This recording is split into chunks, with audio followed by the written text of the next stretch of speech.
Assalomu alaykum azizlarim. Bugun Pensilvaniya shtati Bucks County'da yana bitta uy to'yi bo'lyapti. Mana bu orqamda turgan ajoyib townhouse'larda inshaalloh ertadan boshlab o'zimizning vatandoshlar yashab boshlaydi. Square footi 3200 square foot ekan. 1990-yil qurilgan uyimiz.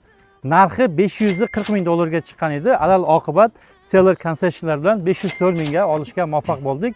Eng zo'r tomoni maktab reytingi 9 North Penn High School. Inshaalloh farzandlar yaxshi maktabda o'qiydi. Tabriklaymiz Sardor aka. Uylar buyursin. Sog' bo'lasiz. Qanday bo'ldi proseslar? Proses juda ham zo'r bo'ldi. Juda ham tez. uchun. Uyda shu olish jarayoni hammasi a'lo darajada qoniqarli bo'ldi. Rahmat. Katta rahmat. Sizlarga ham bundan da zo'r uylar Alloh nasib qilsin. Juda ham xursandmiz, oilaviy hayajondamiz. Biz ham xursandmiz. Rahmat sizga. Katta rahmat sizga yana bir bor Husn aka, jamoaga ham hammaga. Xudo xolisa noto'g'ri tanlov qilmadingiz. Birinchidan bu kamdan kam townhouse'lar bunaqa katta bo'ladi, kvadraturasi. Ikkinchidan akamiz golfga nima ekan, Shaydo orqada golf kortlari ham bor, u tomoni ham padmas tushdi. Plus mana shuncha bolalar zo'r maktabga borib inshaalloh yaxshi odamlar bo'lib yetishadi. Azmagan bo'lsang bu sovg'ani olib qo'yasiz. Katta rahmat. Sog' bo'lsin. Rahmat sizga ham katta.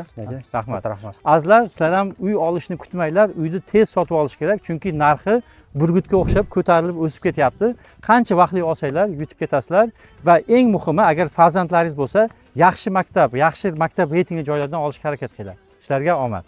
Yaxshi kun